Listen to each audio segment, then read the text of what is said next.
Welcome to the Inspiration Contagion podcast, where we spread inspiration one story at a time.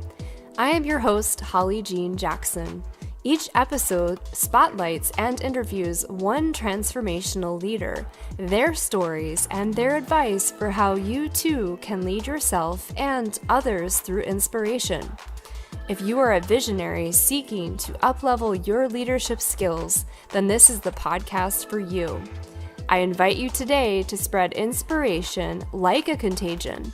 Welcome to the Inspiration Contagion movement. Welcome to episode 48 of the Inspiration Contagion podcast. This week's episode is also being recorded for video, so if you'd prefer to watch, please check out the show notes for the YouTube link. This week's guest is Angel Ribo. Angel is known as the CEO confidant. He is an influencer, international TV host, public speaker, CEO consultant, board member, and philanthropist.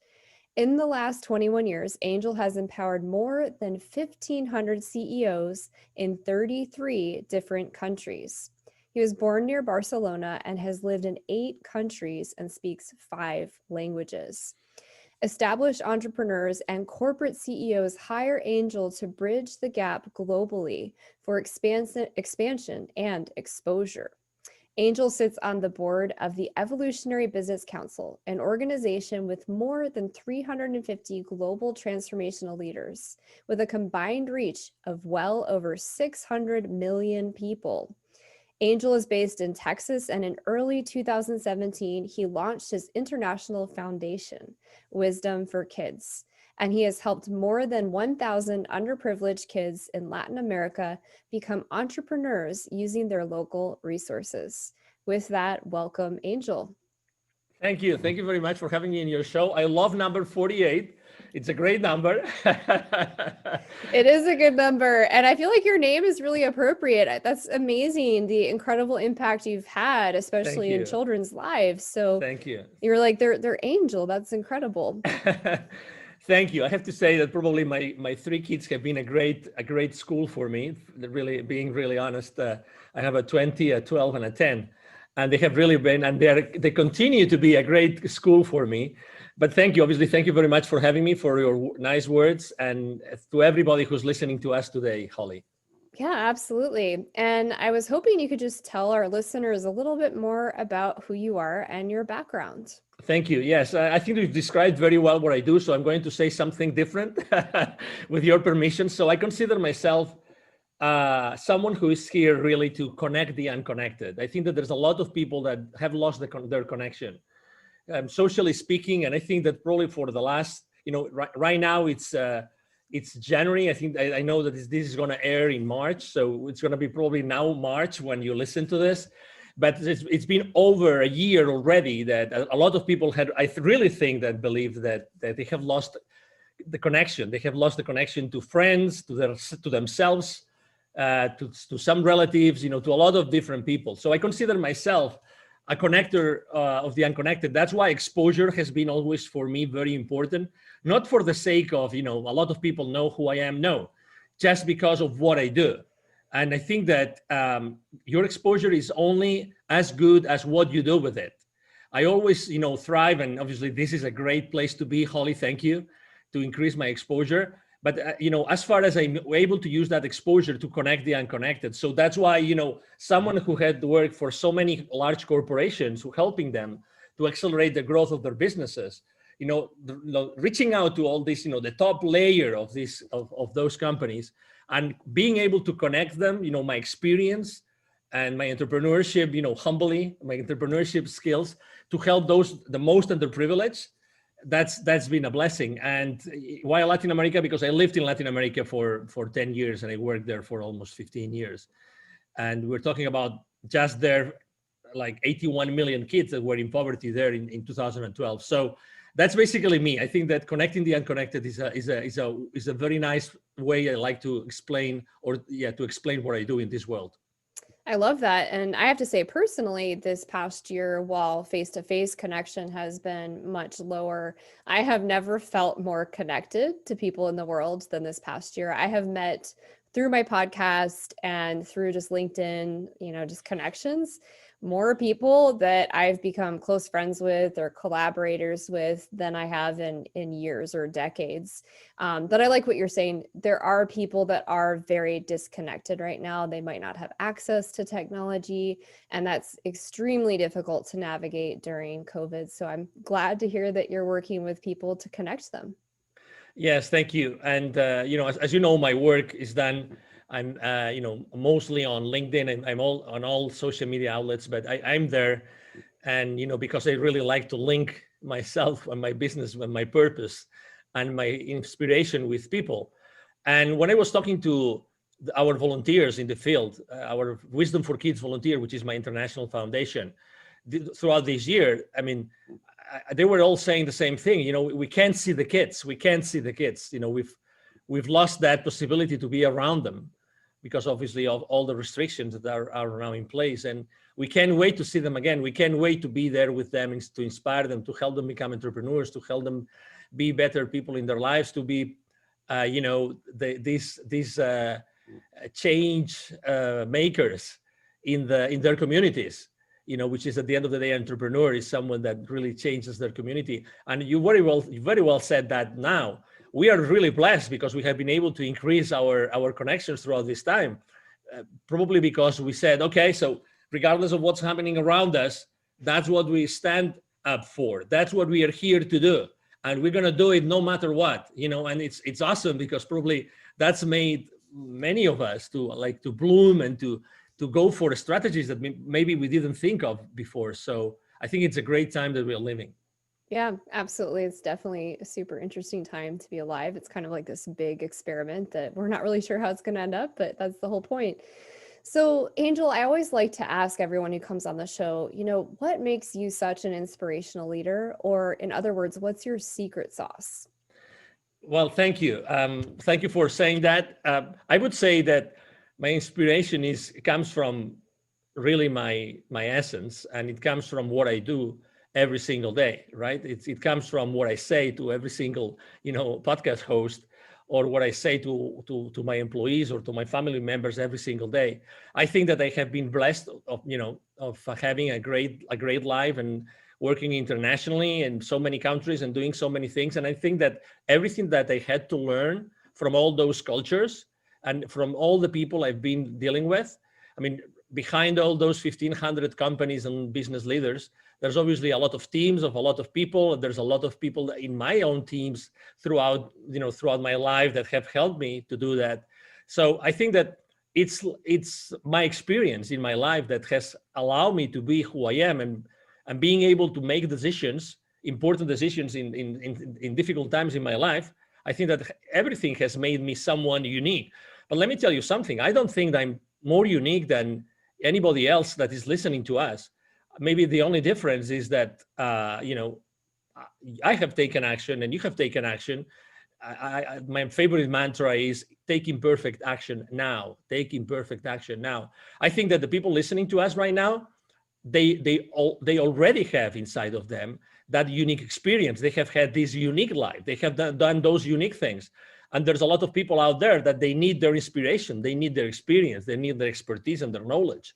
It's up to them if they take action or not. So again, I think that we all can inspire someone. I always think that every time I'm on an interview, there's someone that is going to listen to this, conversation between Holly and myself, and we'll learn something. And just if there's only one person today that likes the message and likes what we're talking about, oh my God, that's amazing, because we've been able to change the life of that person forever. That's the beauty of having those conversations. And that's why I think that having conversations is so important. Let me add something that I just saw this morning on LinkedIn. As you know, the consumption of podcast content has increased dramatically since last year.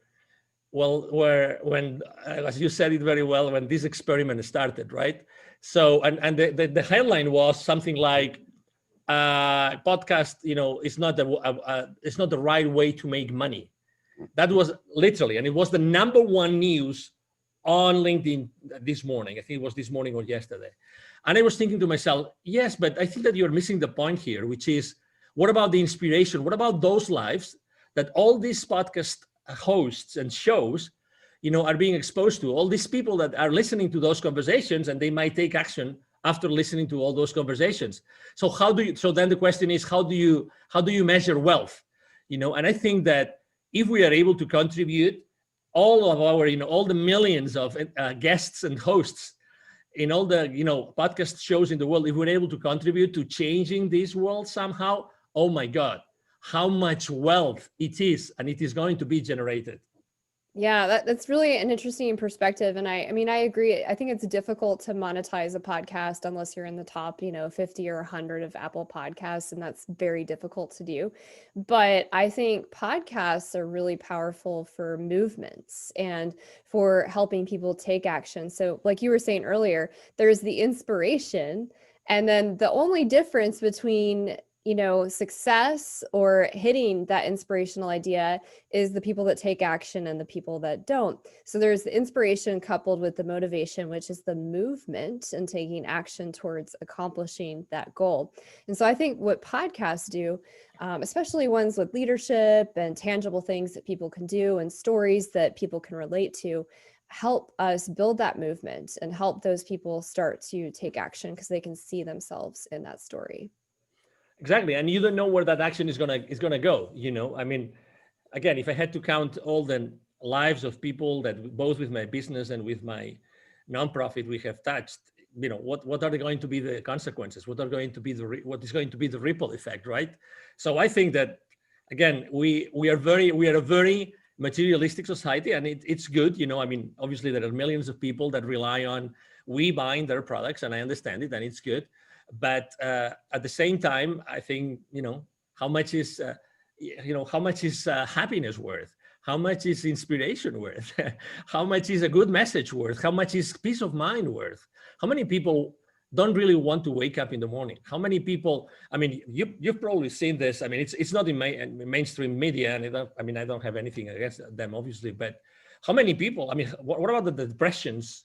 What about the suicide rates? What about all those mental health diseases that have increased so much for the last 12 to 14 months? Nobody's talking about them. And it's a reality. I really believe that there's a lot of people in need, both business and so professional and personal wise. And we are here to help them, and we are here to inspire them. I really think that there's some healing behind what we do every single day, Holly. Yeah, absolutely. I think what you're describing too is, social wealth and having those connections, having that inspiration. I know for me, when I'm interviewing people, it's inspiring. It gives you kind of these new insights and new perspectives and provides a lot of value. So since you're describing how it's more than just tangible physical wealth and capital where you're buying physical things, how would you define success for yourself today, and how did you arrive at that definition? Well, to be honest, for me, success is to be able to be excited and passionate, to wake up in the morning, to have a wonderful place of peace of mind, and throughout the day, to be able to experience fully my life with my friends, with my coworkers, with my team, with my family members. This is for me wealth, to be honest, to have this absolute, peace of mind in which I can really thrive every single day without having to worry about anything. That's for me wealth, total wealth. I've made a lot of money throughout my life. I've had great jobs. I've been able to close great deals, you name it, as millions of people in the world. But at the end of the day, nothing compares to this happiness. Nothing compares to being yourself and being able to do whatever you want. Right now, both you and me, we could be doing something else, but we chose to be here. We chose to be, an inspiration contagion. That's what we chose to do. And we do it really, because we really believe in the mission that we have behind us.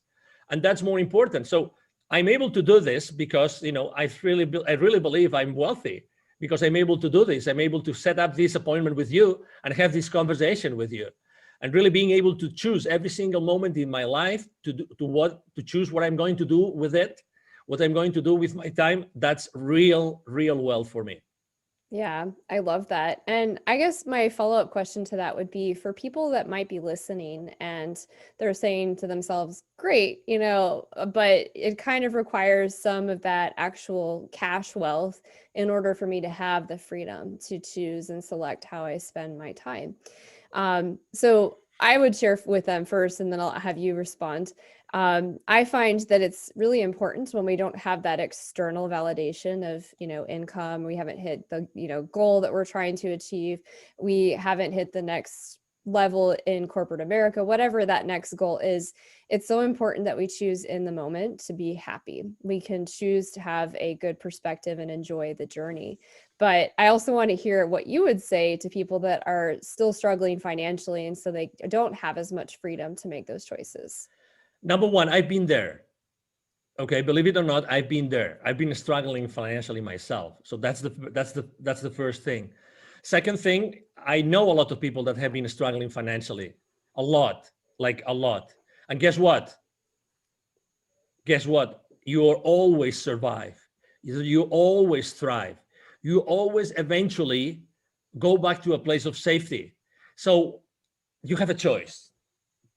You have a choice right now. Okay, so keep on digging, keep on focusing on that you don't have, or focusing on what you already have, and focusing on those thoughts, those memories where you already were thriving and you were happy and you had everything that you wanted. You know, get really stuck on those thoughts as opposed to what you're feeling that could happen, what you are, fearing or fearful of what might happen in the future, right? So the reality is that, there's something in this dimension that we live, whatever you want to call it, okay, that has our back. It's a reality, regardless of what we're going through right now. We will eventually thrive, we will eventually succeed, we will eventually be in the right place. So instead of thinking that the worst is going to happen and you're going to lose your house and you will have to move out and you will lose your vehicles and you name it, why don't you think that everything is going to be all right? And everything is going to be all right because you've already been in many, many, many different instances in your life in which you're going to be all right. So, I myself believe that at some point, I don't believe that when we die, everything is done and terminated and there's nothing after that. I don't believe that. I personally think that, we decided at some point of our existence to come back here. It was our choice. It was my choice to decide to come here. And you know what? I chose to come because there was something that I was going to leave, that it was going to be maybe not something that I really liked, but I was going to be able to thrive and to go through it. It doesn't matter. So I heard someone said one time that you are only the things that are thrown at you are only thrown at you because you are able to cope with them. Because you are able to cope with them. Obviously, we always have free will to accept them or not, right?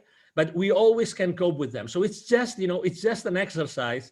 It's just an experiment, how we deal with them. But we have this choice. So my advice, if I may, to you would be, embrace that choice, embrace that challenge, and focus your energy completely of going out of that place where you are now. And you will, because you have always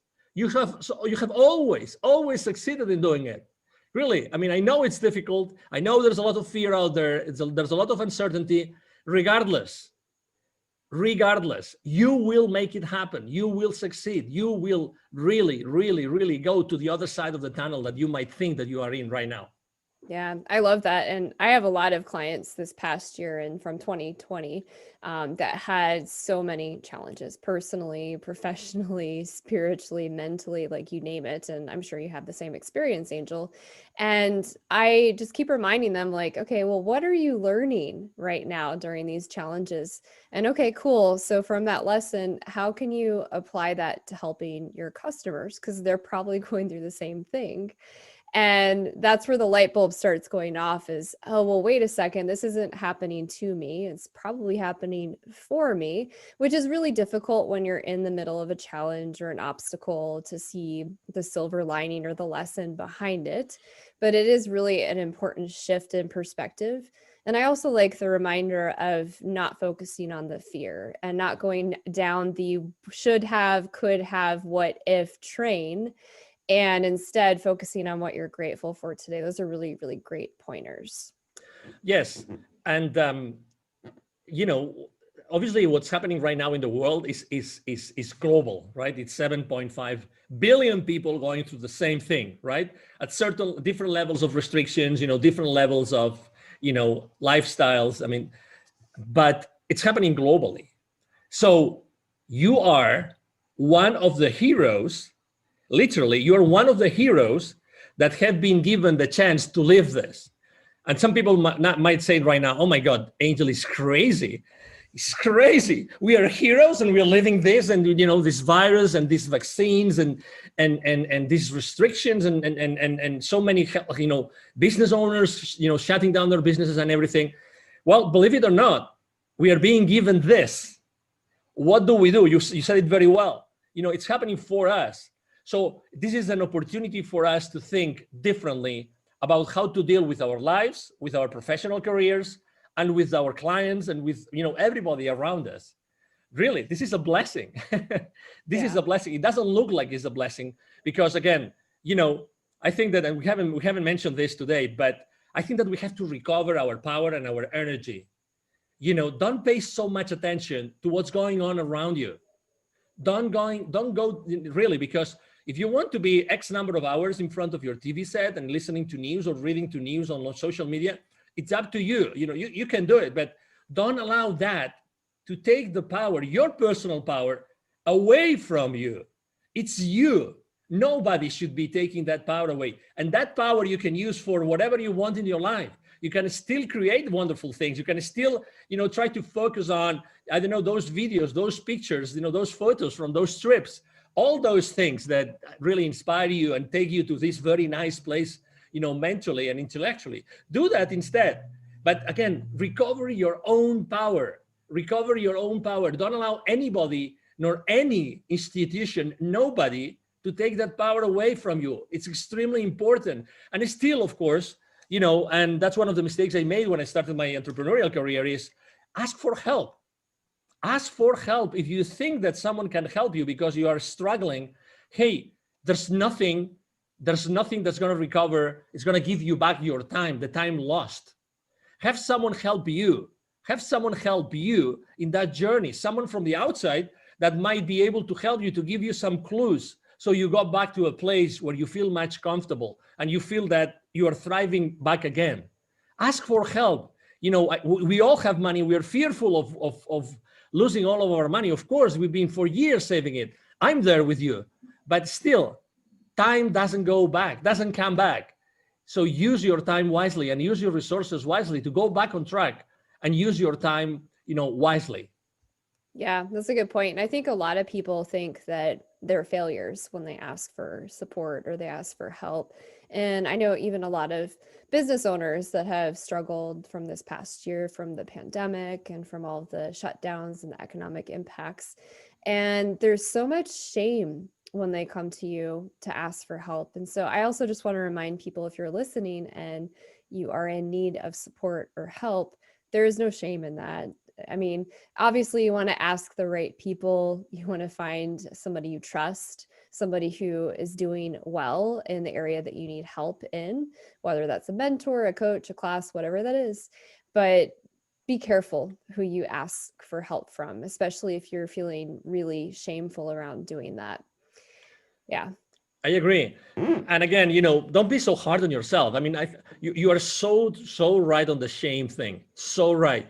But guess what? I think that since the very beginning, in when we are kids, I think that guilt plays a key role. And, we're always told, don't do this, don't do that, don't do this, don't do that. So we are more like guilty for things than being praised for things that we do right. Unfortunately, it is what it is, just because our parents, just to say something, obviously I love to death my parents, but they want you to survive, right? They want you to be a kid that's going to make it to youth and to adulthood. I mean, I understand that, but in order to protect us, very often we are, negatively influenced, and for the good, for the good of us. But the point I'm trying to make is, the other day there was someone that was analyzing manipulation in advertising and media. And he ran a survey, and when he got basically the results of the survey, guilt was the number one instrument being used by advertisers and media to get their messages across. Again, I'm not judging anybody. I'm just saying what the people that reacted to that survey showed in the results of the survey. So it works. It works. So it works that, we fully understand that you might feel like this asking for help. But again, think about your life in terms of time, and time is the most valuable and precious resource that you have and you will always have. Yeah.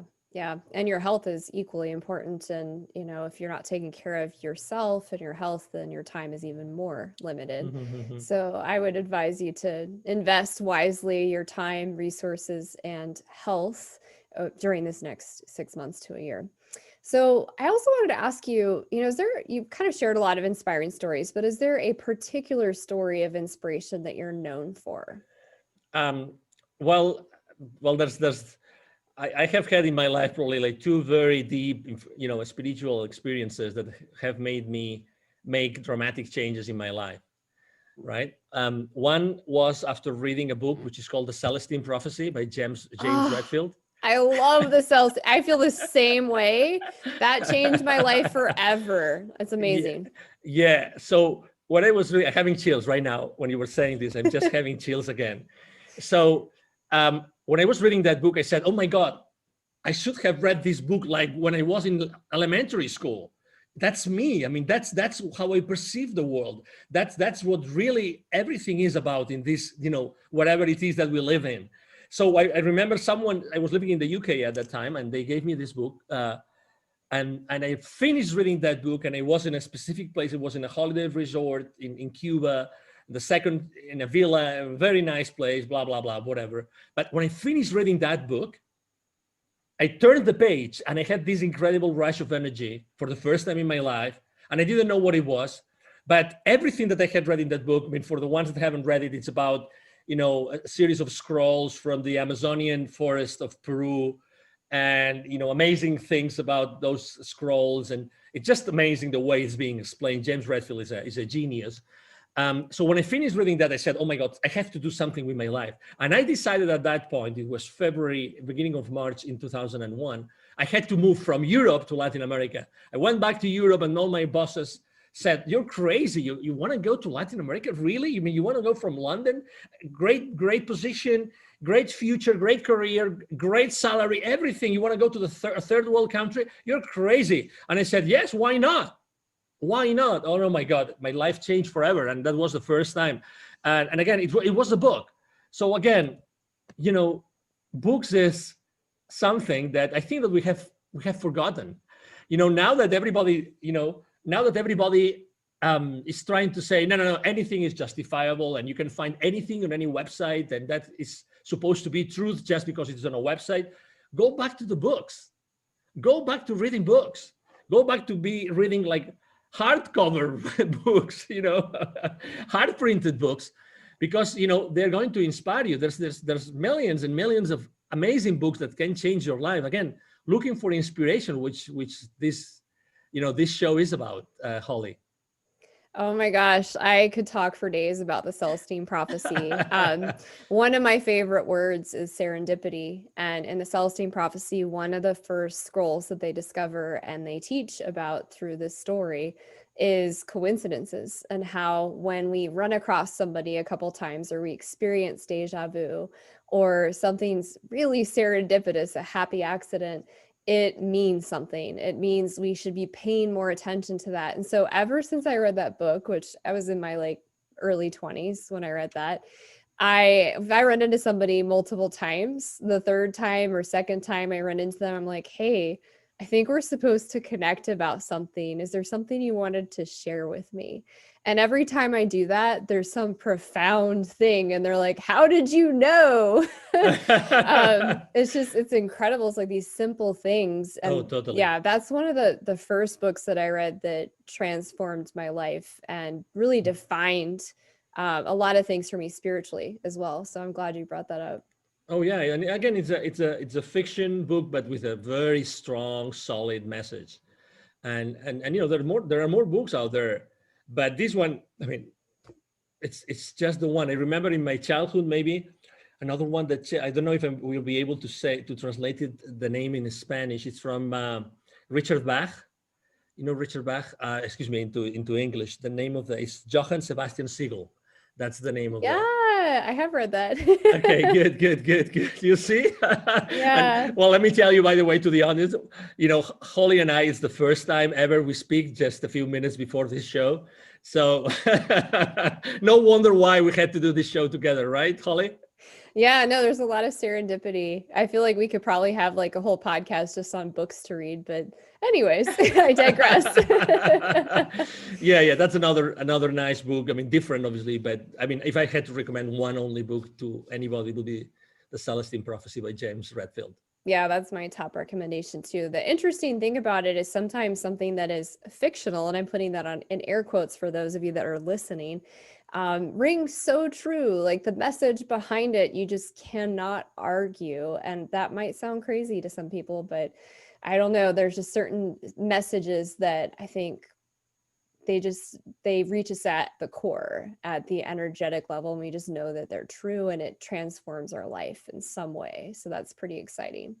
Yes. That's an inspiring story. So you identified as a storyteller leader, and I wanted to ask, do you believe that using stories to inspire and lead is important?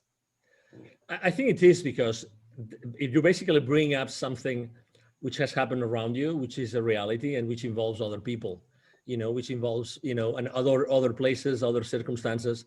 And I think that with everything that's going on in the world, another important aspect of our lives that I think we had terribly forgotten was to go back to our elders, was to go back to the grandparents, to the great grandparents, and ask them for advice.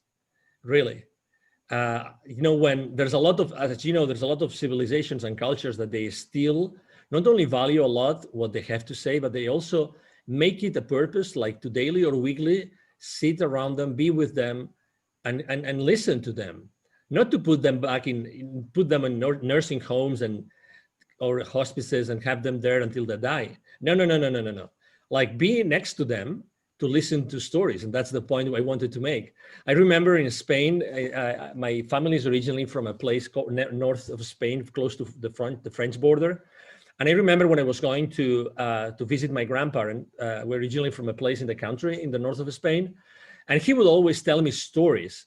And I remember the story of his father going to a Benedictine monastery to learn. So he would literally walk and try to, by any means of transportation in the 1800s, go from this countryside area in the north of Spain to this Benedictine monastery just to learn certain things. Then he would tell me also the stories about, this other member of the family that actually in the 1890 something, he actually went from Spain to Cuba to try to rescue Cuba from the attack of the Americans. So this war between Spain and the US in the last part of the 19th century. So all those things, how can you not? I mean, I'm still remembering them.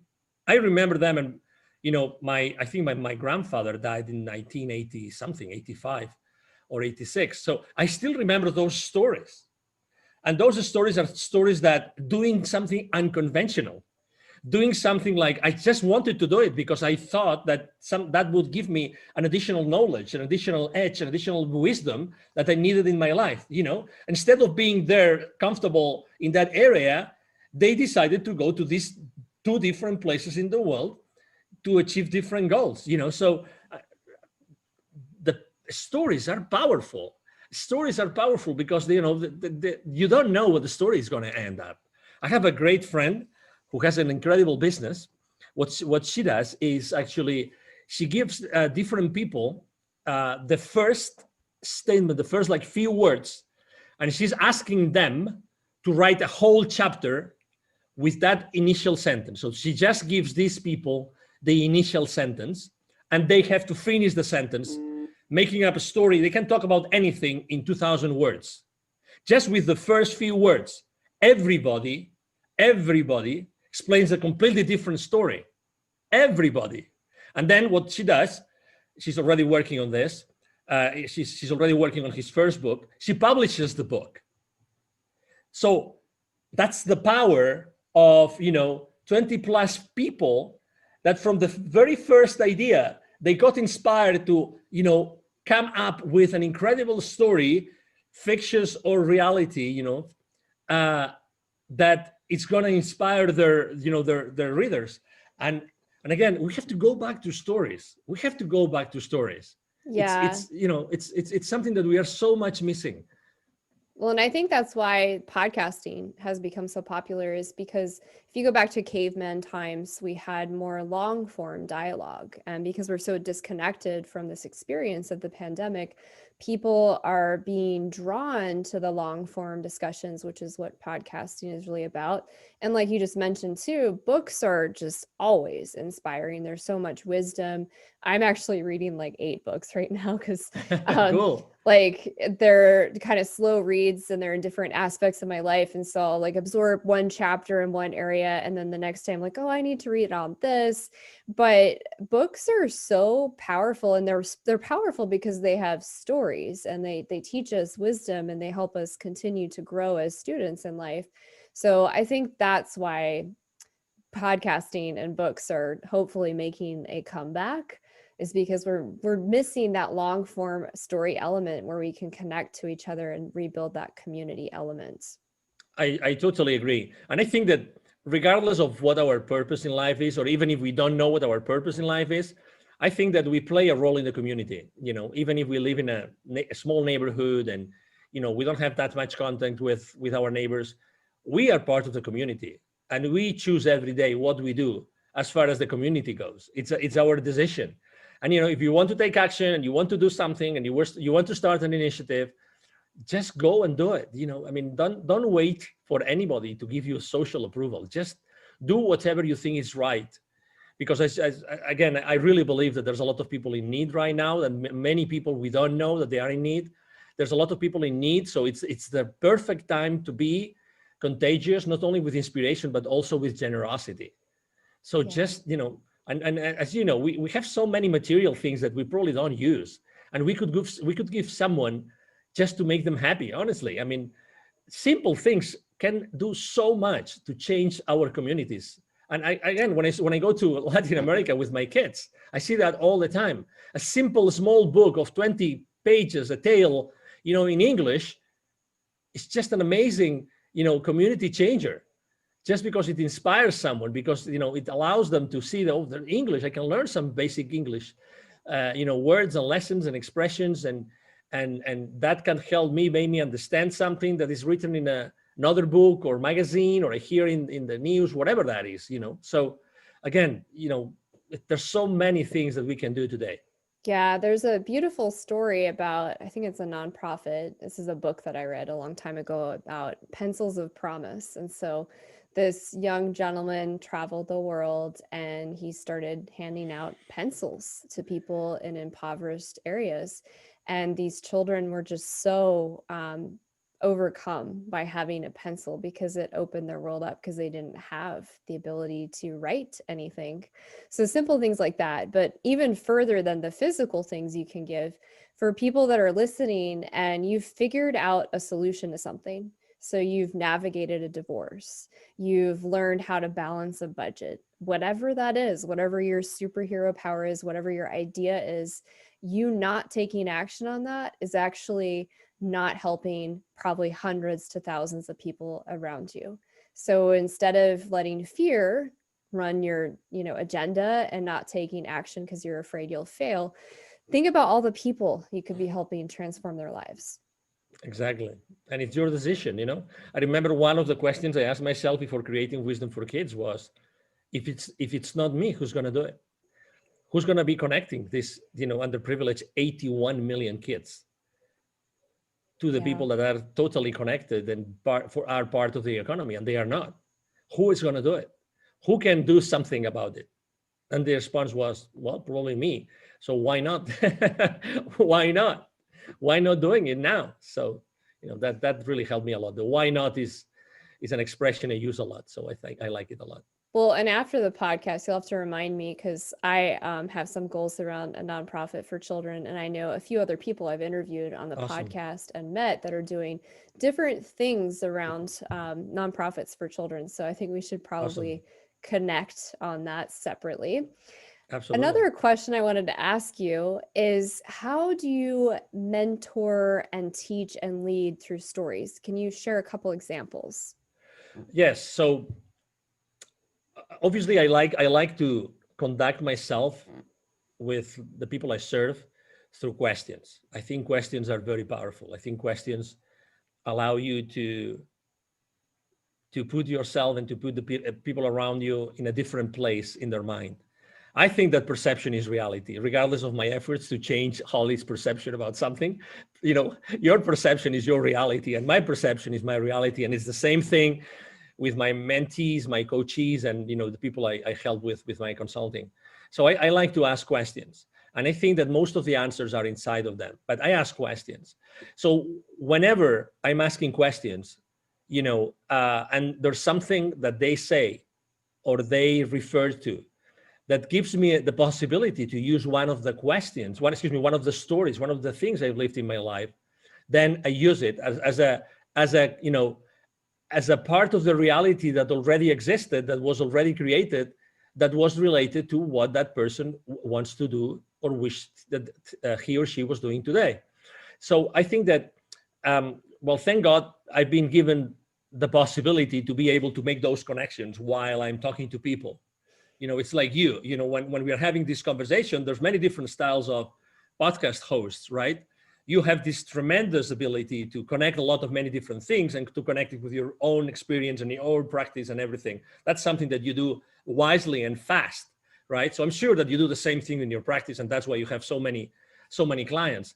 So I think that this is an ability that not everybody has, but we have to consistently ask questions so we actually go inside that person and we really get to know that person genuinely in order to be able to help them. And it's not always, we don't always succeed. I'm sure that you have also, failures. You have failed with some clients. I have miserably failed with some clients as well. But, that was a very important learning lesson for me. And what did I do? I learned from that lesson and I made sure that wouldn't happen again, obviously. So again, I think that the best way to use the stories is to use them in the context that relate directly to those issues and to those challenges that the people you're working with are going through at that point in time. I think that's the best way, because unless you listen to them and you make what you do relatable to them, they're going to disconnect, disengage, and what is your role there? There's no point, right? Yeah, it's really important, like you were just saying, to really understand your audience, whether that's one-to-one with a coaching situation, mentor situation, even a family member, or if you're writing a blog, knowing your audience and what they're experiencing right now. For business owners that are listening today and they're trying to upscale, up-level their leadership skills in this area, listen to your clients. What is the consistent theme that you're hearing? Write a blog on that, do a video posting on that, and share a story that might help them shift their perspective. Like you said, you can't force someone to shift their perspective, but you can use stories so that they can see themselves in that story and perhaps shift their perspective to a more positive standpoint versus fear-based. Yes, and a good example is, for instance, I post on LinkedIn every single day. And you would say, well, you post on LinkedIn, maybe you post about business every single day. No way. Actually, I support every single podcast host that is, that is willing enough and good enough and generous enough with me to interview me. I also support a lot of authors with their books. I love to support them. Obviously, I support heavily my clients, but I always make this balance of business related posts with personal related posts. Because as you very well said, I have to talk to my audience and what they are going through. Probably one of the subject matters that I wrote the most last year, it wasn't about working remote. It wasn't about working from home. It was building bridges. In 2020, it was building bridges, and the second most frequent subject matter on my post was give me a break. Give me a break. Those were the two most important things. Are they related to business? Well, obviously, who didn't want a break last year? You tell me. Who didn't want a break? I think I posted in a couple of months, I posted 5 times about giving me a break from different perspectives. Who doesn't need a break? Who hasn't thought at some point, I would love to wake up in the morning tomorrow and the news are totally different. They're totally changed. Something happened in the world, in the split of a second, in the snap of a finger, something happened that, everything is going back to normal, right? So that's why I think that it's very important, to your point, to listen to your audience, to be very specific about your audience, and to talk to them consistently. Well, and I love that you're also recognizing, because you're in the business space, how important it is to talk to your audience about the personal side, because how we do one thing is how we do everything. And so business owners are people. And guess what? This past year, they had a lot of personal challenges. So I love that you were talking to them about give me a break, because yes, let's be real. I would love if anybody's listening to this that did not need a break in 2021 and 2020, please send me an email, because I'd love to hear your story, because that's just hard for me to fathom at this point. I found myself last year needing a lot of breaks, and it wasn't that I wasn't doing a lot. In fact, I felt like I was doing more to be of service to people that needed things, and they were free. And then also to pivot so much in my business because of everything that happened economically. And that's exhausting. So it's really, really important, if you're listening and you're feeling burnt out, take a break. Take an hour vacation, a 1-day vacation, a weekend where you unplug and stop obsessing about what's wrong in your business, what's not going right, and just be with your family and be grateful. I guarantee when you come back, you're going to have new ideas and probably a lot more energy to tackle the problem. Yes, we all need a break. The ones that haven't had a break yet, we all need a break. Take a break. The world will carry on without you. So, again, don't worry about the future and again, going back to the beginning of the conversation, right? So you choose what you do with your mind and where you focus your energy. You choose to do that. And I hope that, you had a little bit more of inspiration to probably look at somewhere else and focus your energy on doing something else. It's really your choice, even though it looks that it's not sometimes. Yeah. And to really bring that home for people, I'm curious, is there an example from this past year working with a client, you don't have to share names or specifics, of how you mentored them through almost getting to a breakdown and taking a break?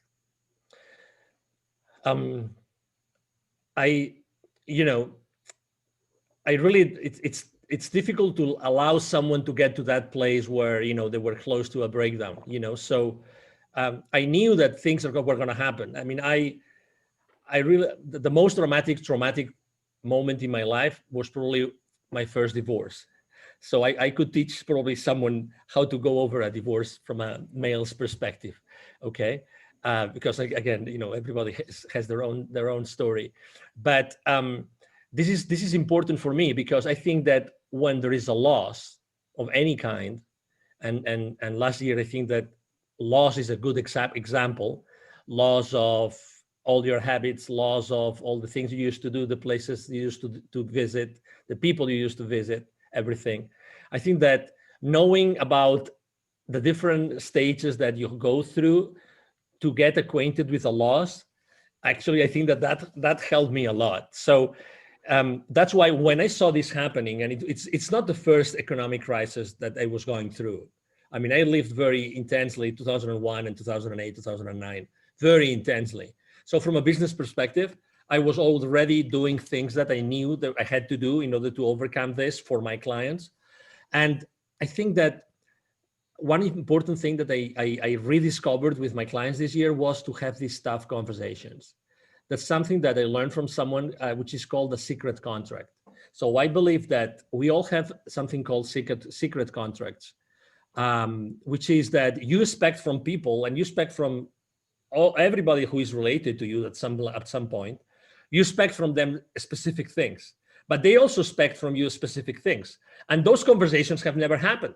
So you expect things from your partner, from your kids, from your parents, from your friends, from your business partners, from your clients, and the same thing the other way around. But guess what?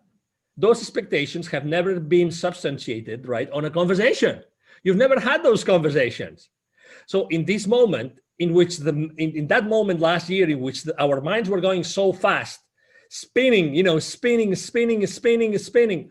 I think that having those conversations and say, okay, calm down, let's collect ourselves, and let's talk about this. So what are the options?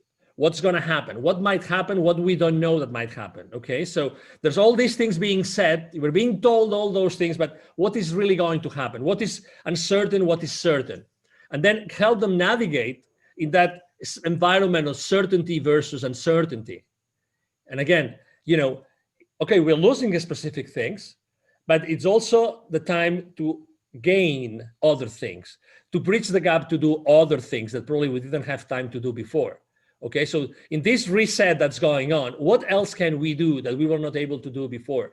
So I think that, answering to your question, I was able, or I had to focus or refocus my clients' goals, objectives, minds into what was really important for them, so I could help them better see what the path, what the journey was going to be moving forward.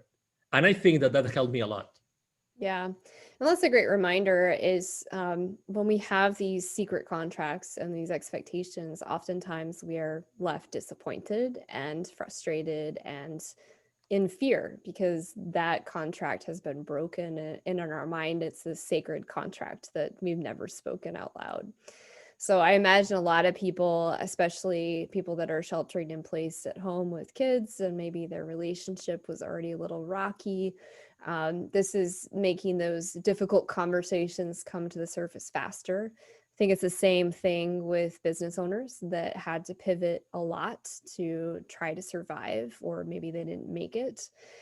So yeah, a lot of those difficult conversations are happening, but like you were kind of alluding to, that's also allowing people to see what's most important, which is really great and really insightful so that they can realign their life and their business and where they're headed in this year. Absolutely. Yeah. Yeah, I agree. And again, it's our choice. It's our choice to decide what we want to do.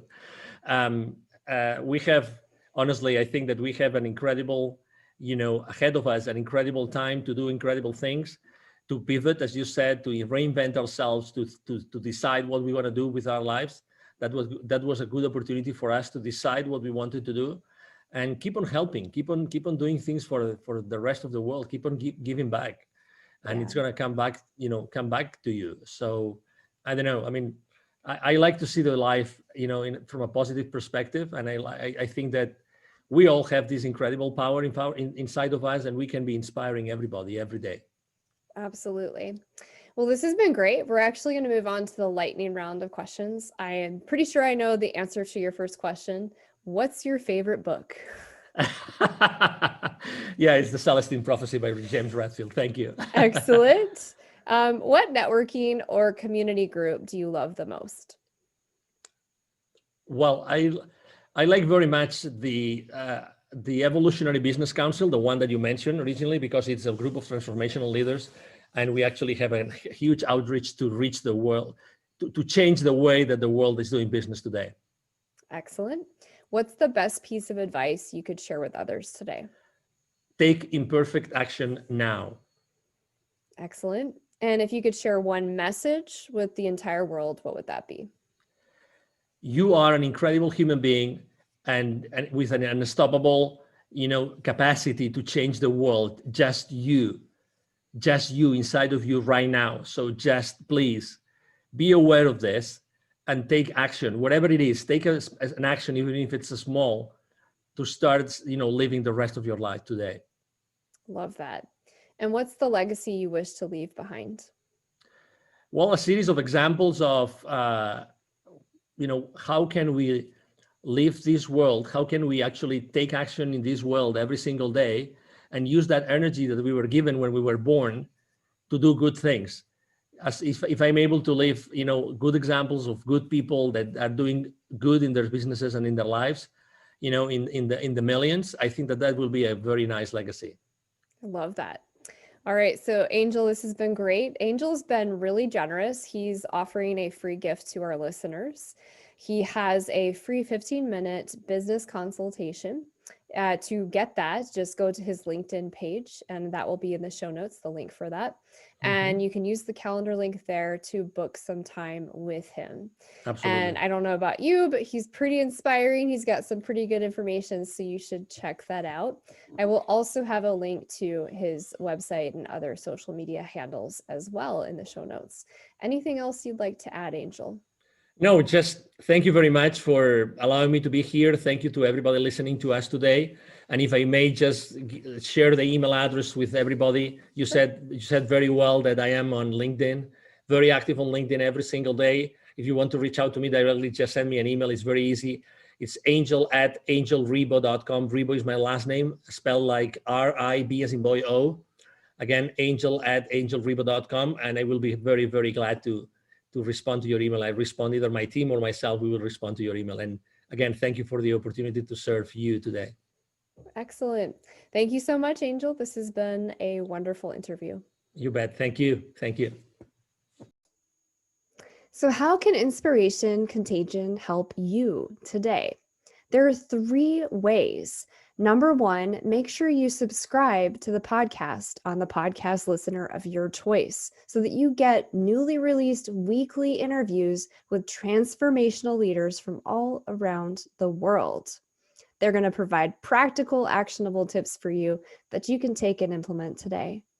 Number 2, if you have a burning problem or you're having some challenges, but you're not really sure where to start, so go ahead and visit hollyjeanjackson.com/events and find an event online that suits your needs so you can begin exploring and learning more today. Number 3, if you have a specific issue or challenge you're facing today, a burning issue that you need to resolve right now. Perhaps you're trying to build your guilt-free business. Perhaps you're trying to build an online product, or you're facing some challenges with technology in your business. You're trying to scale to that next level.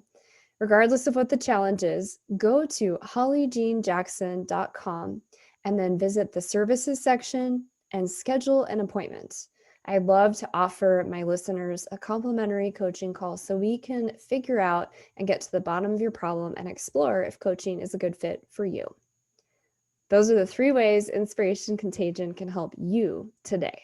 Remember, nothing changes without action, so be sure to take action today.